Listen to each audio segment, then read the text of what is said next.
5, 4, 3, 2, 1. Let's go.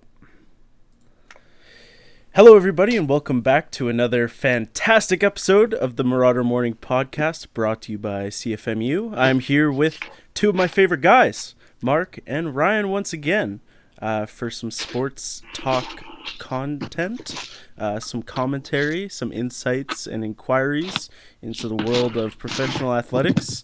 How are you guys doing today? Good as always, you know. Good as always. All right, that's good to hear. I just like to check in every week to make sure we're doing all right. The smiles are on the faces, and nobody's got any problems before we get the podcast underway. I like to have good, clean energy going into a fresh podcast, so that's good to hear. You guys are doing well. Let's start with a little rundown of what we're going to do today. We're going to start by talking about the NBA and NHL. We've got some questions about whether these shortened seasons are causing injuries. Then we're going to do a little look at the All-Star voting, and then we're going to pick our own starting fives for the All-Star game. And then Ryan's going to give us a little recap of the Waste Management Golf Tournament that went down. And then we're going to do a little draft of Tom Brady's Super Bowls. That's all coming up on this hour of Marauder Morning. So don't go anywhere. Are you guys ready to jump into our first conversation we got lined up? Yes, sir. All right, right on. So, as I mentioned just a moment ago, NBA, NHL have kind of had to compress their seasons this year. And we've noticed a trend of guys more frequently becoming injured. I'll just start with some comments from you guys. What have you kind of seen? Have you seen this ramp up of injuries across both these leagues? Maybe I'll go start with Mark. I don't think I've seen too many serious injuries. I've definitely seen star players take rest days and to take days off, whether that's due to COVID or kind of just load management deal. But I don't know if I'm blanking, but I don't think there's been any serious injuries. Yeah. No, I got some backup for you here. It's not really anything significant or anything major, but the thing I'm noticing, especially in the NBA, I don't know too much about NHL. Ryan, we'll go to you for that in a sec. But in basketball, I've really noticed just lots of little knee injuries, little calf injuries, backs, hamstrings, just the little nagging things that kind of pop up when you're not getting properly warmed up or having enough time to rest yourself. Marcus Smart of the Celtics, calf injury, short term, but Iman Shumpert has a hamstring injury, and it's just all across the league. The only major one I can think of is Spencer Dinwiddie's knee that happened earlier in the year. Ryan, are you seeing kind of a similar thing in the NHL, or is it more major kind of stuff happening over there? Yeah, just going through the list of all the players. You can literally read it with 3 words. Everything just says day to day. You see every team, and they've got at least 2 to 3 players with day to day. Nothing major. If it's not a nagging upper body injury or a thumb, then they're on the IR for COVID protocol. So right. It's nothing big. It's just a bunch of little injuries that are really taking a toll on some teams.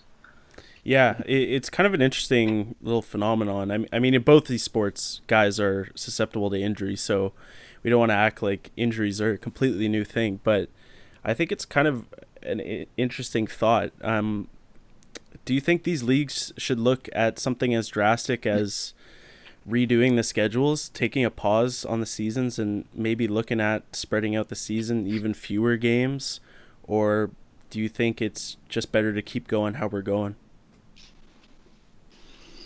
I think with the comments that LeBron has made, I know he doesn't want the All-Star game, and I know he didn't want the league to be pushed up as soon as it did, because he only got 2.5 months for recovery, I think. And I'm sure along with LeBron, he's got a movie on the way, so he's definitely got a lot of stuff on his plate. He doesn't want to have to push any deadlines, and I'm sure other players have that, they give 110% every night, and they've got to get their bodies fully rested. So I definitely think they should put a pause on the league. As much money as you want to make, and as much as like as a fan I want to watch games, I think they deserve a break and they deserve to not be rushed as much. Mark, what do you think? Do you agree with that? Yeah, I'd say for those teams that like made it deep into the playoffs, especially the Lakers and the Heat, who like were in the finals and only had a couple months break, like comparing that to Atlanta, let's say, who was off since like the beginning of COVID and never even like went to the bubble and had all that time to kind of recover and rest and come into the season healthy. Yeah, it's different. I guess it's hard to kind of coordinate across the whole league since the playoffs was a thing and they decided to do the bubble. So, yeah, I mean, I guess stars could maybe chill out a bit during All-Star break, whether that's like not making it as competitive during that All-Star game compared to last year, or just not participating. Like I personally wouldn't care as a fan if you like just took it easy during All-Star break, but yeah, it's an interesting conversation to have. I mean, it's the same thing with the bubble, right? It's this multi-billion-dollar machine that's churning. Both of these leagues are just massive money-making machines, and any interruption is a loss of millions of dollars. So I don't really see either of these leagues taking a pause just for the injury stuff unless it gets a lot more significant and you start to see a lot more long-term injuries. And I think that's just kind of the unfortunate truth, is that they're going to be able to turn a blind eye to all these little tiny nagging injuries. But yeah, if I were either of those leagues, I would take a pause. I think that the detriment this year can also be a really great opportunity for both these leagues to experiment with their schedule. I think the NBA season period is way too long. I don't know so much about hockey again, but I think that one is also just way too long. I don't think either of the leagues need to go to like a 16-game NFL style schedule. I personally think that would be awesome, because I think it just makes every game more interesting and special. But I think in general these league seasons need to be shortened, and I think this year is the opportunity to, like, you have a great excuse. You can say to the fans, look, the season's messed up. We're going to get to the end, but we're going to try some different stuff. Maybe just make it, I mean, heck, with the NBA, you could go 50 games and for the season, and I would be totally happy. And I feel like the argument is, well, you don't get your best teams, out of that. 50 games is a lot of games. The best teams are still going to rise to the top after that. You look at even at where we are after like 20 games, and every team that's good is at the top. Nobody's lagging behind. So I don't know. What do you guys think about that? All that I just said. I definitely think that the NHL and the NBA could benefit from a shorter season. I know they both have 82 games.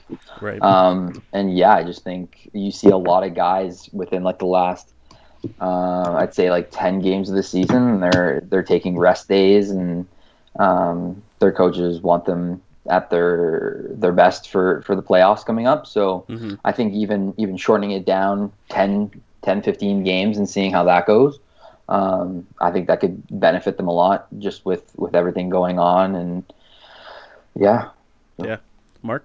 Yeah, I agree. I think it's definitely a good time to experiment, but I just feel like since like 82 game season for the NBA has been a norm for such a long time, I feel like that first couple of seasons where they're kind of switching into maybe a shortened season, I feel like people won't respect like the champions of that season as much, and it's always like that argument.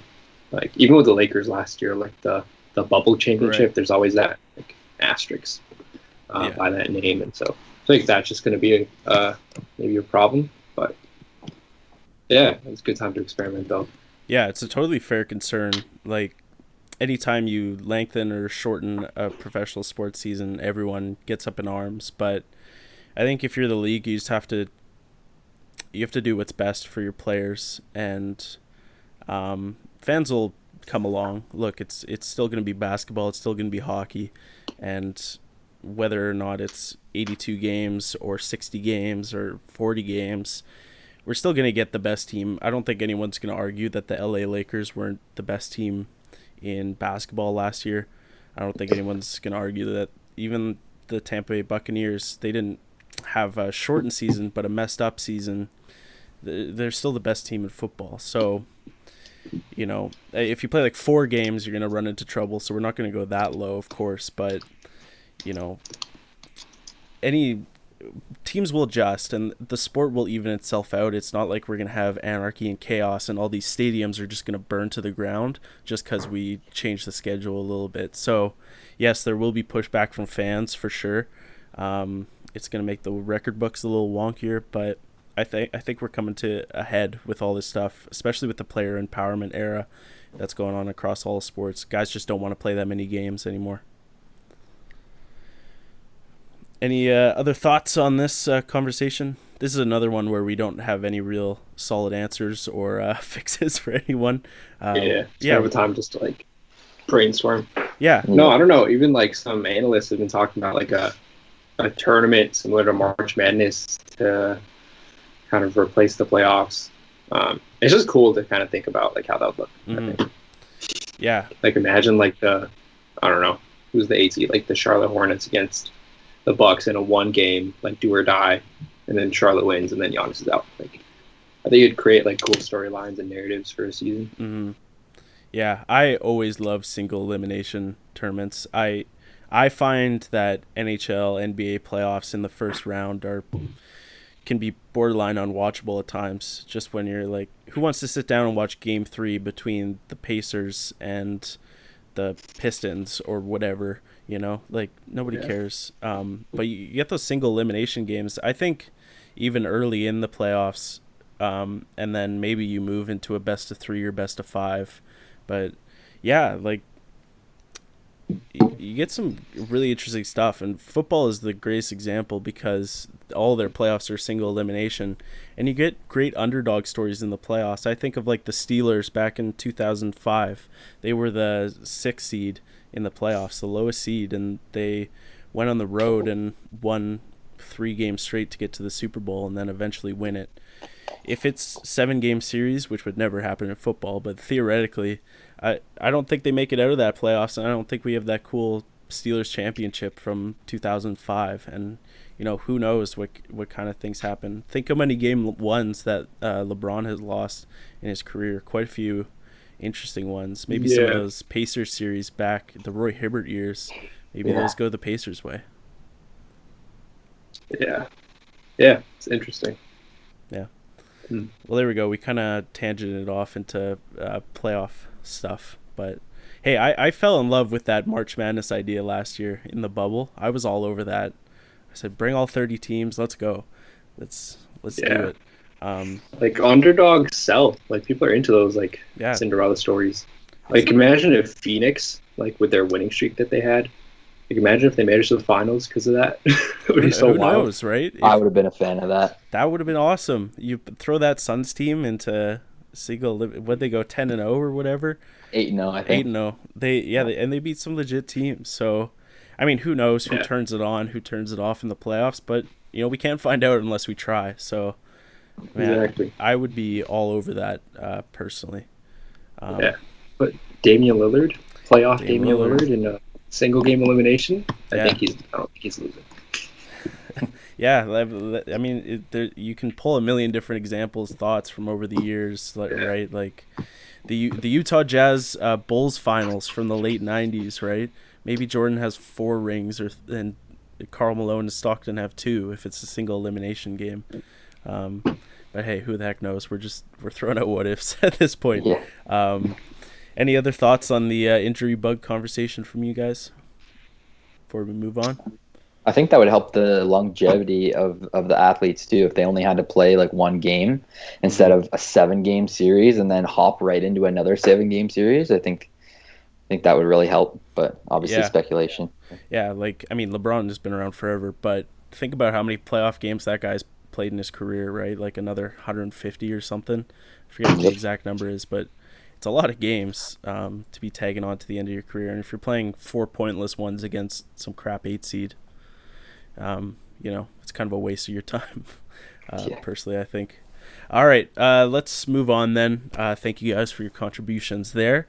Let's talk about NBA All-Star voting. Do you guys have those tallies up in front of you? They were just posted around the internet a few days ago, maybe last week. 6 days ago, they released the first updates of the NBA All-Star voting tallies. You can go vote for yourself right now. This is not sponsored, but you can go vote for yourself on NBA.com if you want. First list of All-Star tallies is out. Do you guys just have any initial thoughts? Anything that really popped off the page to you before we really dive into anything specific?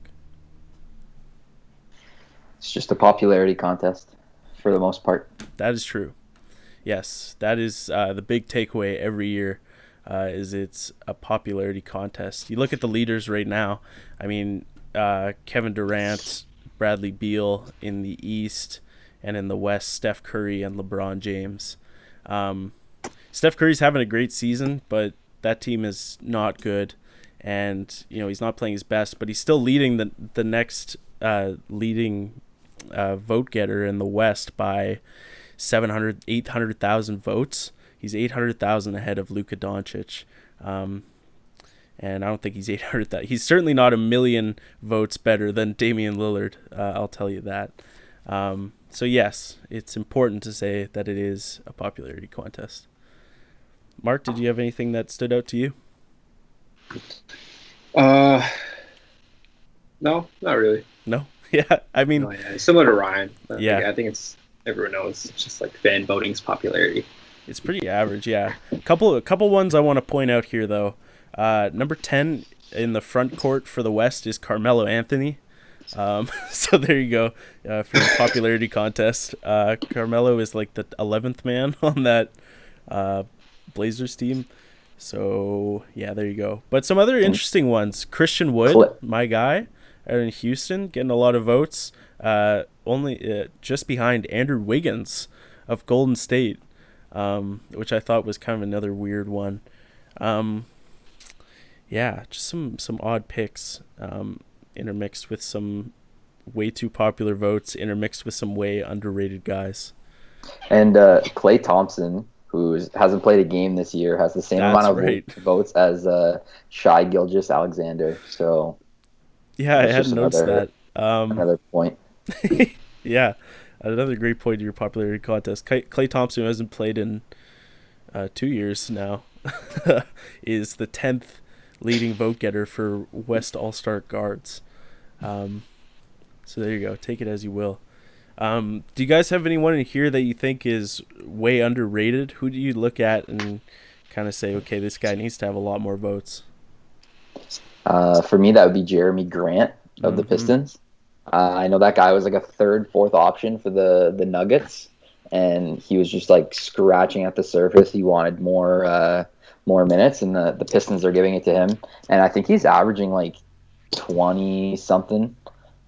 He's having a really good year, and he's 10th in Eastern front court, behind some guys that are not having the season that he's having. So I would say he's a guy that needs to pop up a little. Yeah, Jeremy Grant. That was one that a lot of pundits, myself included, were kind of confused at during the offseason. Jeremy Grant went there for like 6 years, $60 million or something, or 4 years, $60 million. I can't really remember, but it was a pretty big number for a guy who had been a backup to Nikola Jokic, and frankly not a spectacular one. But here he is in Detroit, really carving out a space for himself. So yeah, totally agree. Jeremy Grant is a nice underrated guy. Mark, what do you see? I'm looking at it. I don't know. Kyrie. I feel like Jaylen Brown's having a great season. Him and Levine should have way more votes than like Kyrie and way more votes than Kyrie in my opinion. Yeah, there's a big drop off here. You got 3 guys hovering around 1 million: Bradley Beal, Kyrie Irving, James Harden, as far as Eastern guards go, and then Jaylen Brown is at 600,000 votes, just about. Zach LaVine just a shade under 500,000. Yeah, those 2 guys are on the level of those top 3 guys for sure. Yeah, maybe not getting the press or opportunities, but Yeah, those are two real guys to look out for. The guy I'm going to go with is Julius Randle of the New York Knicks. I think it's good for everyone when New York basketball is popping off and is awesome.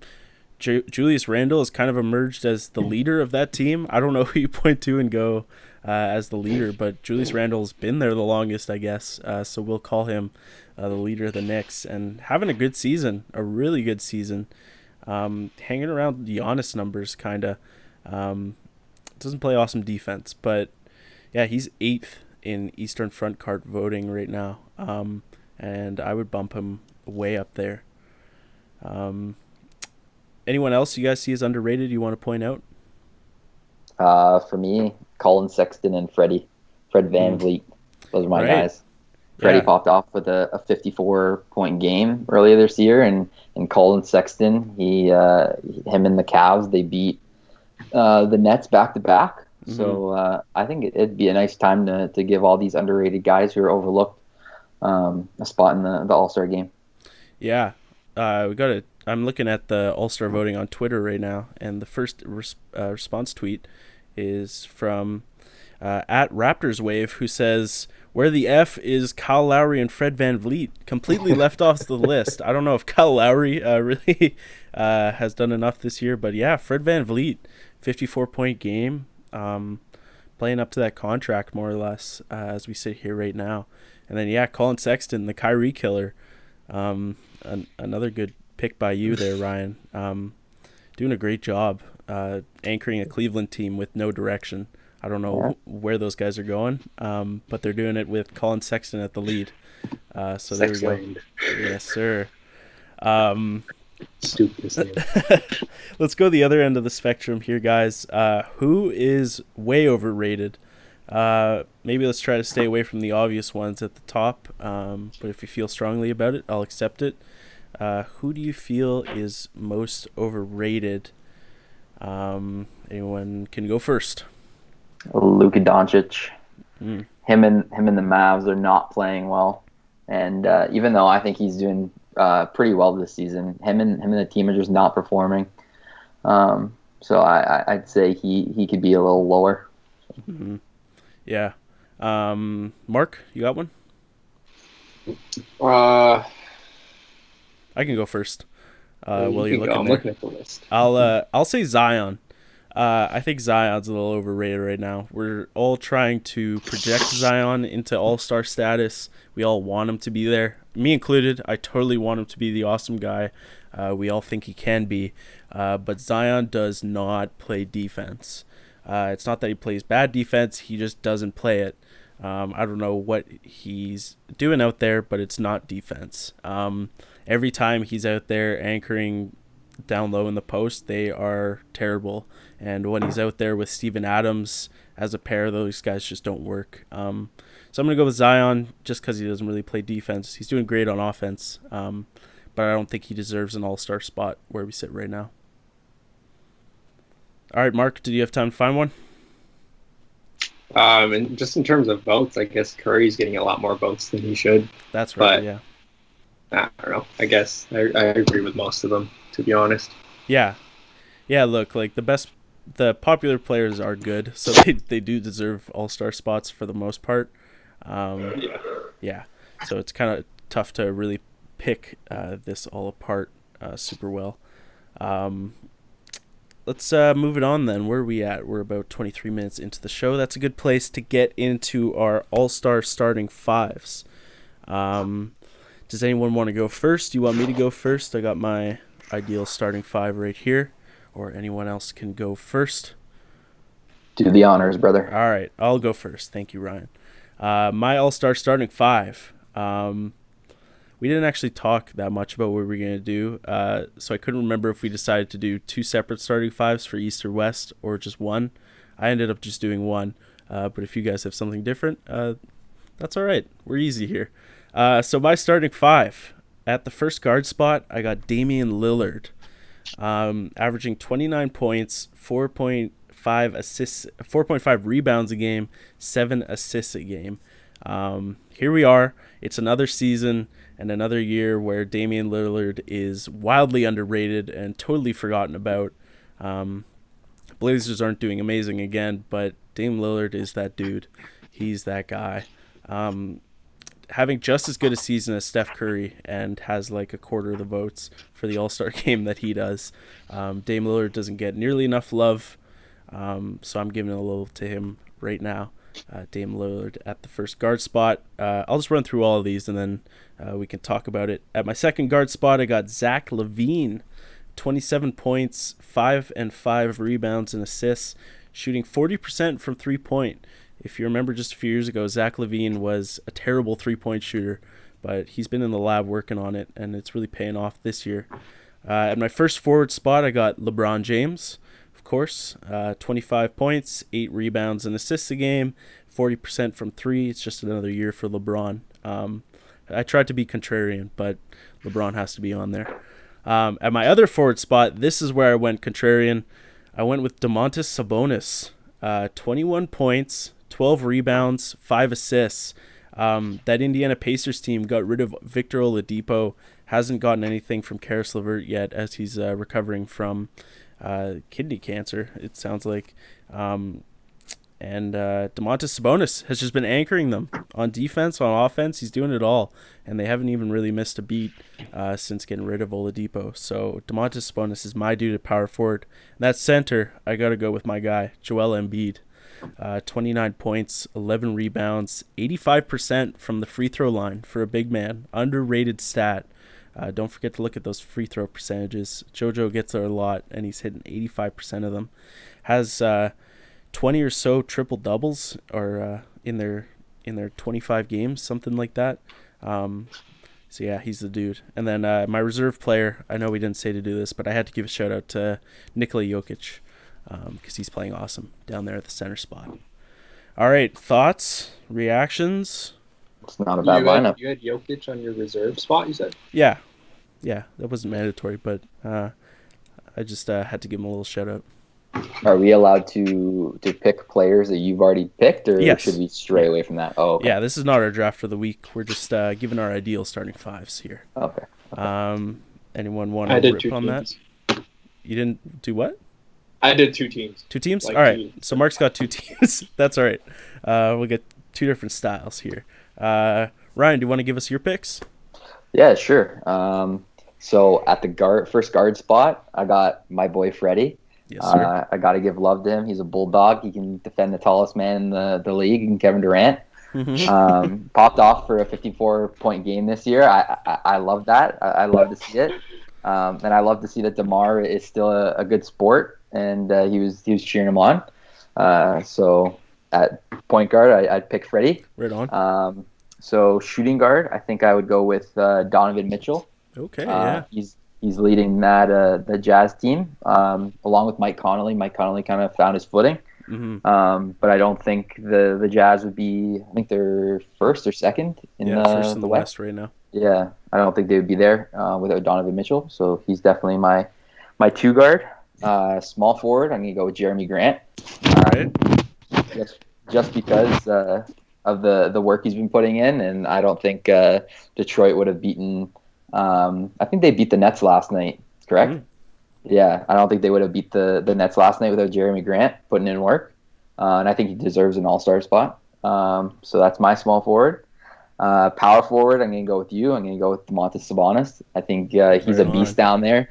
That guy is an automatic double-double every night.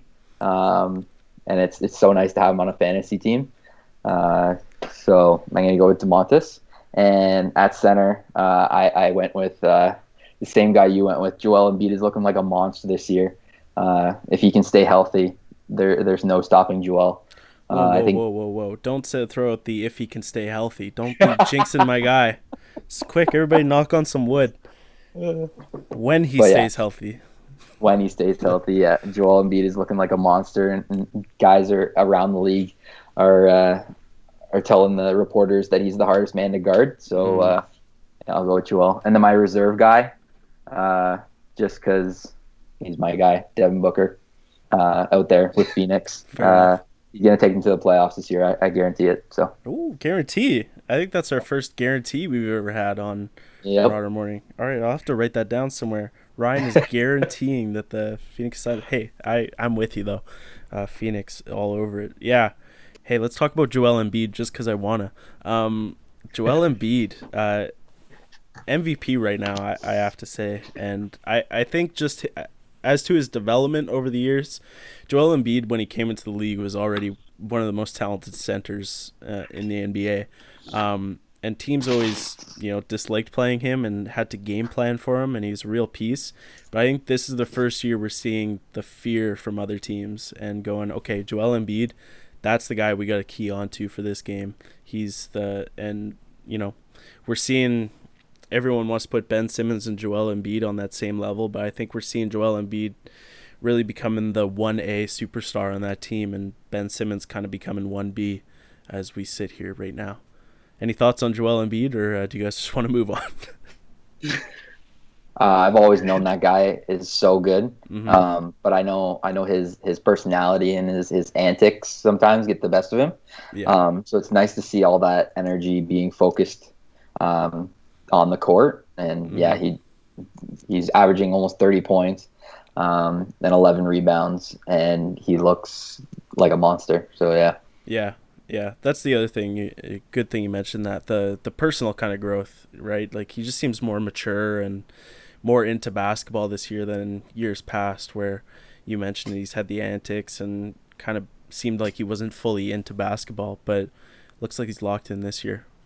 Mark, I think if the antics, go for it. if the antics didn't get the better of him, that Raptors series would have went a different way. So yeah, that's just a development I see for him. You never know. Yeah, you never know. No, the airplane celebration he did. Oh, right. Yeah. Exactly. Yeah, that was a tough series for both him and Ben Simmons. They just weren't able to ever take the momentum away from Kawhi, really. But yeah, I think a rematch of that series with 2021 Joel Embiid could go a lot different. Mark, any thoughts on Joel Embiid, or you can just go right into telling us your All-Star team? No, I haven't really watched any Sixers games this season, but I've definitely heard I've heard lots about Embiid and the level he's playing at right now, and the level that whole team is playing at right now. But to be honest, in the last couple of years, as a Celtics fan, every time we'd face them in the playoffs, I was never truly worried about him, just because I didn't feel like he could finish off a series or sustain performances throughout a 7-game series. But now, if it's true that he's figured it out and that this team's kind of gelling together, then he's borderline unguardable if he's on his offensive game and locked in, because he's huge. He has great touch for a big guy. So yeah, it's dangerous. Yeah, totally dangerous. And you're right. We'll have to wait and see what happens in the playoffs. Yeah. That's all that really counts at the end of the day. So we'll see if we can carry that into the playoffs. But all right, there we go. That's my Joel Embiid interlude. Mark, go ahead and throw us your teams, plural, both of them. I'll try and make one team. No, you can do two. We don't care. There's no format to the show. I just did an East and West. So. Yeah, right on. Give it to us. Okay. So my East team, I literally made this 5 minutes ago, or 5 minutes before we started.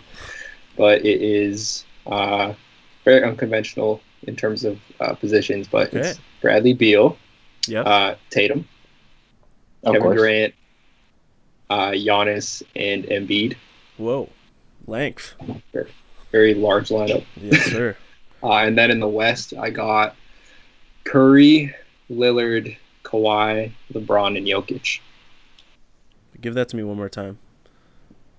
Steph Curry, Damian Lillard, Kawhi Leonard, LeBron James, and Jokic. Okay. Those are lineups that work, for sure. You can make those work. You can play a game with those. Those aren't too wonky. I thought you were going to throw out 4 point guards and a center. I was trying to do point guard, shooting guard, small forward, but I'm none of these players play the position. Yeah. That's the thing. It's totally positionless basketball this year. Yeah. Bradley Beal was one I had a hard time leaving off my list. he's getting all the love he deserves finally after years of being in the basement with the Washington Wizards. Yeah, Bradley Beal's a good one. I just have to give a shout out. Any other guys you want to throw out, shout out before we move along?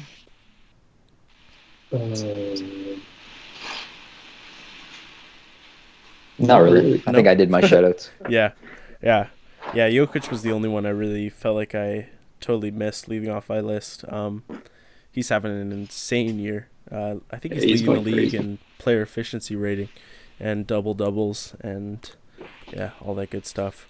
All right, right on. There we go. That's a little conversation about the All-Star game. I wanted to ask you guys as well, just because the conversation is kind of floating around there. Do you think we should have the NBA All-Star game, period?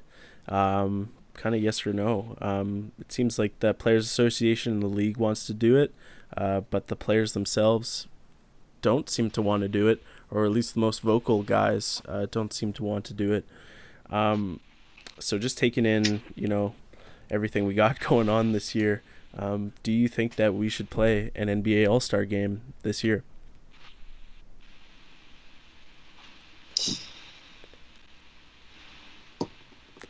I'm going to say no. No? Yeah, I'll say no.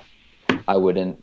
Just because of everything going on, and just because if one player messes up the whole thing, then you got all your all-stars out of your lineup.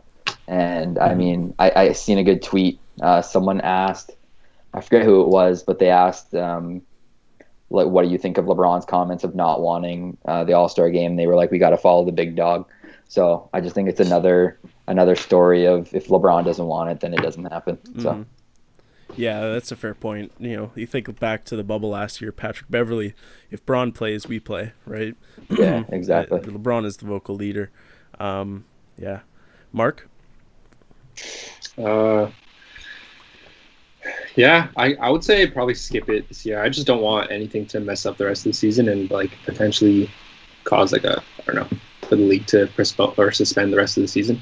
I think if you're kind of stopping players from exchanging jerseys at the end of the game, does it make sense to have all these players in one game for a weekend? Yeah. It just doesn't really make sense. Yeah, I think that's the important thing is you're getting guys from multiple different teams, 10, 12 different teams all converging on one spot. If you have a game between two teams, you can hopefully, if you have a breakout of some sort, you can limit it to those two teams.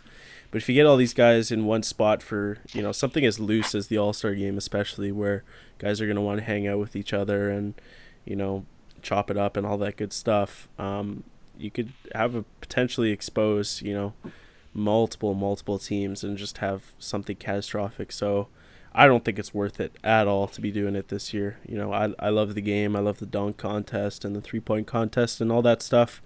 It's great for the league. It's great for visibility and all that, but it's just not worth it. You saw what the NFL did with the Pro Bowl, playing it on Madden this year, which is maybe not the best option, but hey, they came up with something, and they didn't bring everyone together irresponsibly. So what do you guys think of alternatives? Should they go the NFL route and play the All-Star game on 2K this year? I thought it was funny when I watched it, the Madden game that they played. Obviously, not everyone was involved, but it was still entertaining for me. Yeah, I don't know. Yeah, just the way the world has come to. I mean, what other way can you really do it? So. Yeah, I think if they're gonna try to replace the game, I think probably playing it in 2K is the only way you can virtually play basketball. Yeah, I don't know. I think they should come up with something. I think they should be putting their brains together right now and trying to come up with something to do to replace it. But just because it's important and it's part of the NBA schedule that everyone looks forward to, so it doesn't have to be the game and all this stuff, but at least make some sort of virtual event out of it or something, just to keep the hype around it. And Yeah, I don't want to lose All-Star game forever, certainly, and I don't think the players want to either. I think it's something they really enjoy going to do, and yeah. So, but yeah, I would totally agree with you guys. Don't play it this year. Just don't do it. Not worth it. Um, However much money you're gonna make, it's just gonna cause more headaches and heartaches. So there we go. That's NBA All-Star Game stuff. Anyone got anything they want to throw out? Any other thoughts, comments? Nope. Nope. I think they should still pick all stars just for Definitely. Yeah, definitely. Validation. Yeah. Yeah. I think no matter what, they'll at least pick the teams just because, I mean, they're doing the voting stuff and all that, so clearly they intend to at least pick the teams. But yeah, guys should get their nods and, get their whatever. I liked what the NFL did. They sent everyone who made the Pro Bowl, they sent them like a Pro Bowl uniform and stuff like they would have gotten if they played in the game. I think guys really care about that stuff, and you'll hear sometimes, especially maybe not so much the NFL Pro Bowl, but NBA All-Star Game seems to be a thing that really guys really care about going to and being in and getting the nod for that. So for sure, I would still do the draft. I like how they did. I mean, in past years, you've seen it. They just have LeBron and Giannis call into NBA on TNT or whatever and draft their teams. Yeah. That's how they were doing it pre-pandemic. So you could totally still do that kind of thing, regardless.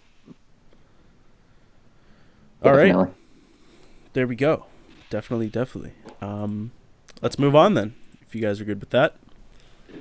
Nods all around. All right, let's do it. We're going to go over to Ryan for a segment. Ryan's going to take charge. Heck, I'll just let you introduce it. What are you talking about? Yeah, we're talking about the Waste Management Open out in Phoenix. The total purse of $7,300,000.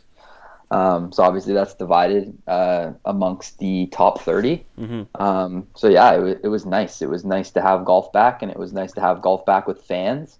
They only had 5,000 fans. Obviously, it's not the same amount that they would usually have, but just watching the pregame interviews and watching like the interviews after each round. I know a lot of the players, they felt like they had been like rejoiced and like reborn because they actually had fans to cheer them on and to scream stuff at them. Obviously it was different. Obviously they couldn't be as close, and obviously there was restrictions, but yeah, it was definitely a little bit of normalcy back in the world.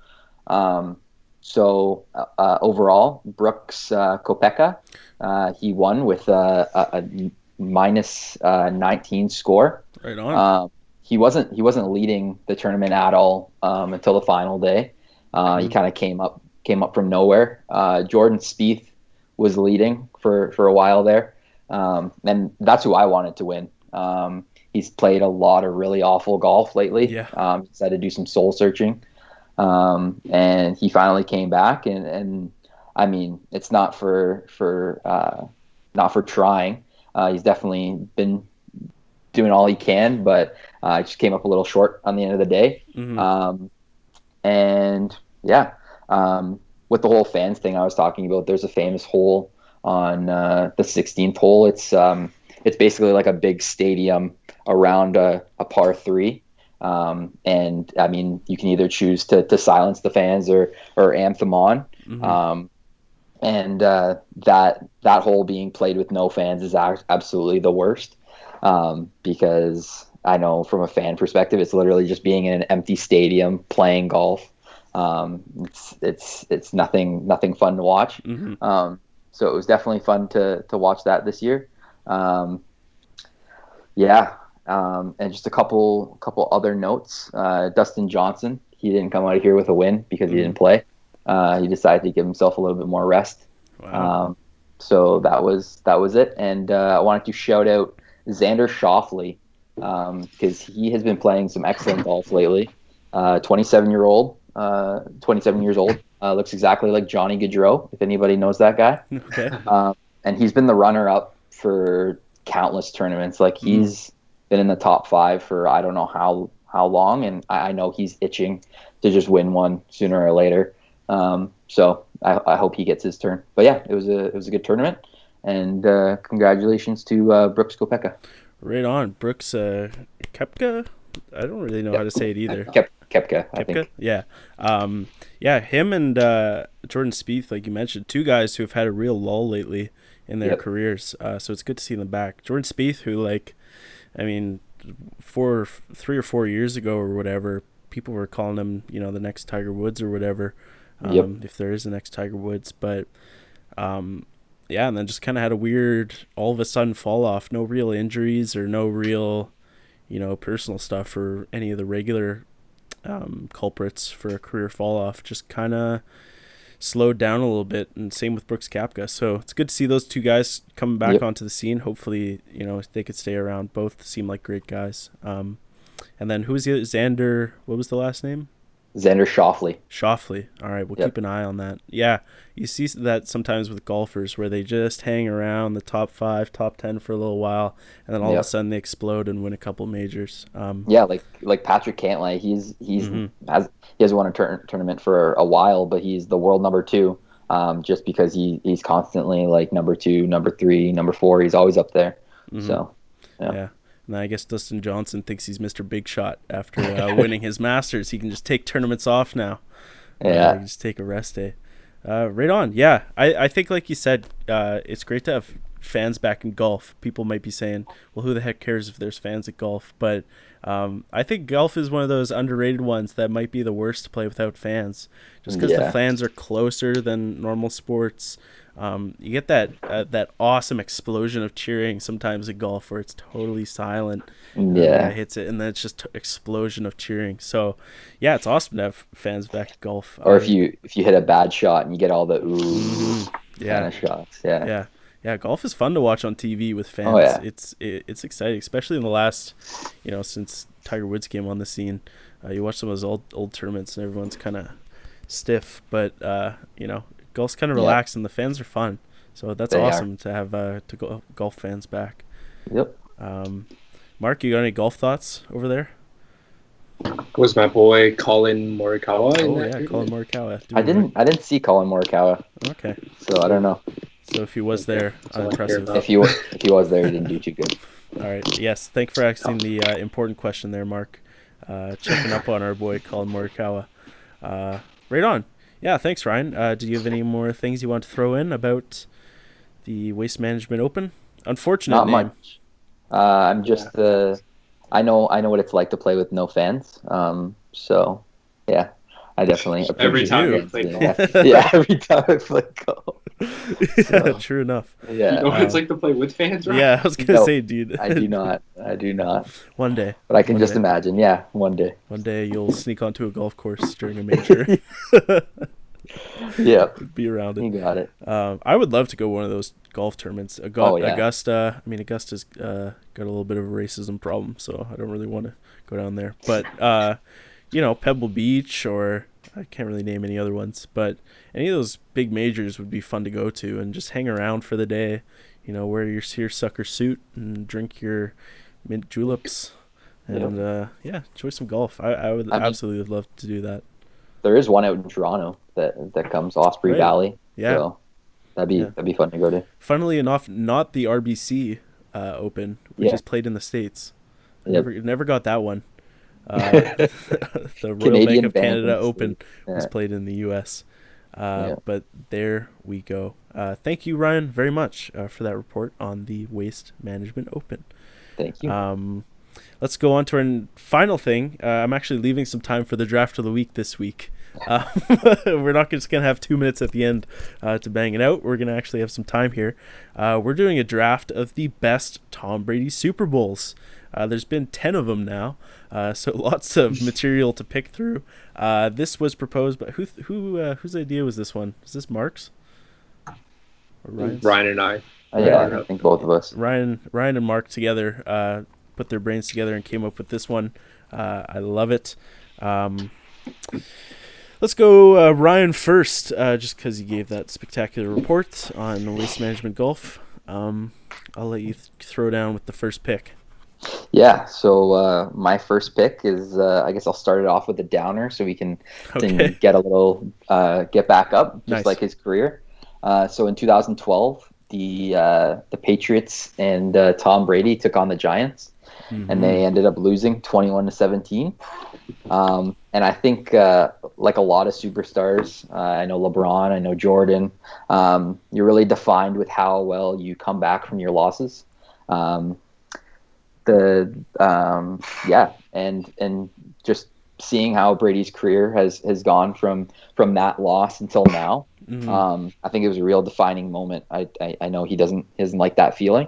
So yeah, that is one of my favorite Tom Brady moments. Yeah, it's a good point. Like, it's a cool moment for what came after, right? A lot of people forget that there was a lull in Tom Brady's career from age 28 to 37 where he didn't win any Super Bowls, and a lot of people thought he was done for after kind of that stretch. And after the 2012 Super Bowl, people were, ready to get off him. And then comes back and just has another, from age 37 to 44, whatever he's at now, has just been spectacular. That one was a really good game too, because it's the second Giants Patriots Super Bowl, so everyone's a little pissed off at each other, and there's a lot. It's personal in that one, like it wasn't in the first Giants Super Bowl. Good pick. I like that one. I like that one as a first pick because of the storylines. Mark, any thoughts on this Super Bowl? Was that the David Tyree one, or was that the one That's before? the one after. Or the 2007 was David Tyree. Yep, I remember this was like early on when I was watching football with my like brother and dad. Like my dad's like a big Tom Brady guy, and so I'm like, I don't know how old I am in 2012, relatively young, and I was super rattled when they lost. I'm like, bro, this is the second time in my lifetime when this guy's lost to the same team. Yeah. I hate it. I remember this one vividly because I was on a flight coming back from Calgary to Vancouver, and they were playing it on the airplane TV. So I was watching it, and we landed just like as the Giants were on their last drive of the game. And I remember running off the airplane and running to the bar in the airport, and then just seeing the Mario Manningham catch the touchdown in the end zone to end the game as I like turned the corner. I was like, no, because I was a huge, Tom Brady guy when you're 11 or 12 years old or whatever. So there we go. That's my little story about that Super Bowl. That's awesome. I won't have a story for all of them. Don't worry. It's just that one. Mark, go ahead and give us your first pick. My first pick, it's a toss-up between two of them. I think might be obvious, but it's between the Atlanta and Seattle Super Bowls. Okay. I think I'm going to go with the Atlanta one. I think that comeback was one of the greatest comebacks I've ever seen in my life. It was a very emotional game for me. Yeah. Just as far as roller coaster Super Bowl go, that might be number one. Yeah, the famous 28-3 game that ended 34-28. First Super Bowl to go into overtime.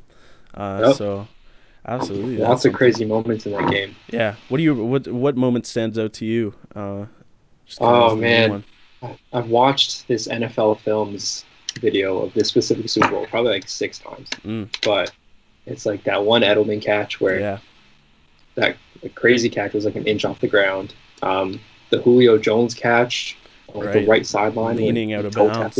Yeah, it was one of the best catches I've ever seen. And then, man, just seeing watching those like documentaries made after the fact, and just seeing how locked in all the players were and how the cohesiveness of that team. It was super cool to see, especially Edelman and Brady and that like brotherhood. Yeah, that was and Gronk was injured.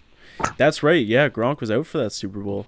But that was like kind of at the end of that New England team's like kind of second or third run of Super Bowls. They were battle tested. They were all in. And the Edelman catch stands out to me too. It's just like, okay, it's the hand of God. Just reach down and gave him a little catch there. That's when you just feel like the world is on Tom Brady's side when stuff like that happens. Good pick there. For my first pick, I'm going to throw it back a bit. I'm going to 2003, 32-29 over the Carolina Panthers. Tom Brady wins his first Super Bowl in 2001. They missed the playoffs the next year. And in those first 2 years, Tom was really getting carried by a great defense. But this was the first year that he really took the team on his back and became superstar Tom Brady. They lost a bunch of games early in the season and then went on to win 19 straight going into the next season as well, which is a record that they would only break themselves 4 years later.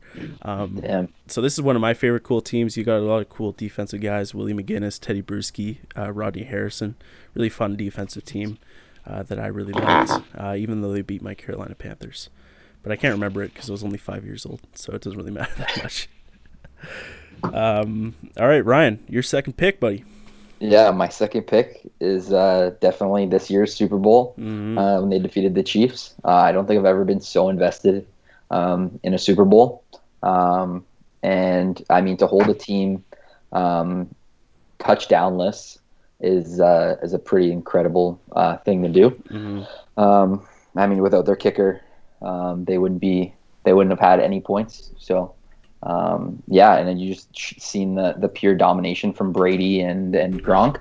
When you get those two guys together in a really important game, you're going to get records broken and you're going to get a lot of touchdowns. And I love to see Tom Brady, just his competitive element just come out. You could see him on the bench. That guy was the most locked in person I've ever seen. And to see him jarring with Matthew. Was something I love to see that. I love to see that Brady. That was definitely my favorite. Yeah, this one definitely has to go down high up on the list as far as Tom Brady games. Obviously, we're recent to it. It's fresh in our memories, but going to another team, all that stuff, I mean, everyone's heard all the storylines. It's awesome. It's awesome stuff. All right, let's go a little quickie to Mark. Second pick would be that Seattle Super Bowl. It's the Legion of Boom. That was a really good Super Bowl, too. Yeah, Super Bowl 49. That one was awesome. Seattle's unstoppable, unkillable defense. And then here comes Tom Brady. Boop, boop, boop. Game over. I mean, it was closer than that. He did get bailed out by the interception at the end. But whether he won or lost this game, that was a fun one. Another really cool storyline game. This was this year's Super Bowl before this year's Super Bowl, where you had Russell Wilson, who was the Super Bowl winner, coming back to his second Super Bowl, runs into Tom Brady and gets killed. And Patrick Mahomes should call Russell Wilson for some life advice because they're going through similar stuff. Who's it? My pick? I'm going to go another Super Bowl loss. I'm going to go with the Super Bowl 52. 41-33 versus the Philadelphia Eagles. This was a fun game. Whether you were a regular football fan or someone a little more hardcore. All sorts of points scored. Tom Brady tried to catch a pass. Nick Foles did catch a pass. Ups and downs and backs and forths. This was just a great football game. Tom Brady didn't win, but had like 520 yards passing. So didn't slack. Right on. Are we into round 3? We're actually going to get a round 3 in today. A real round 3. All right. Ryan, give us I don't actually. You don't? I don't have that many moments. I'm sorry. This is the first time I've actually left enough time for us to do 3 rounds. And we don't have 3 rounds worth of picks. I'm searching as you're. Oh, gosh. All right, Ryan gets skipped. We'll come back to him. Mark, go first, so we'll come back to you, Ryan. Right. That's crazy. Can I pick one of yours? Wait, do you I don't know. Like, there's that 2005 one against Philadelphia, but I didn't really watch that one. That one was all right. All right, draft is over. We're just gonna talk about some Tom Brady Super Bowls. I had that first Eagles one on my list as well. I think that was a 24-21 Super Bowl 39. I really liked.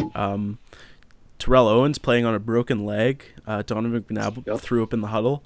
Lots of fun stuff. And that was the last team to go back-to-back in Super Bowls was Tom Brady's 2003-2004, the Carolina one I mentioned, and then the next year they went on to win this first Eagles Super Bowl. Yeah, I was a big fan of this one. Like you said, we were pretty young, but I've gone back and watched it since. Fun, underrated as far as the Tom Brady Super Bowls go. This one gets kind of left behind. All All right, we'll end it there. We're out of picks, and we're out of time. We managed to buff it to the end. Good job, guys. Don't worry, I'm not mad at you for not picking 3. It's good stuff. Thank you, everybody, for watching Marauder Morning. As always, check us out on our YouTube, youtube.com/Marauder Morning. We have a website, cfmu.ca it's just cfmu.ca, and then you search Marauder Morning. And we are on your FM dial, 93.3, if you're in the Hamilton local area. Guys, any parting words real quick? Stay safe. Stay safe, stay good. And we will see you all next week. Peace.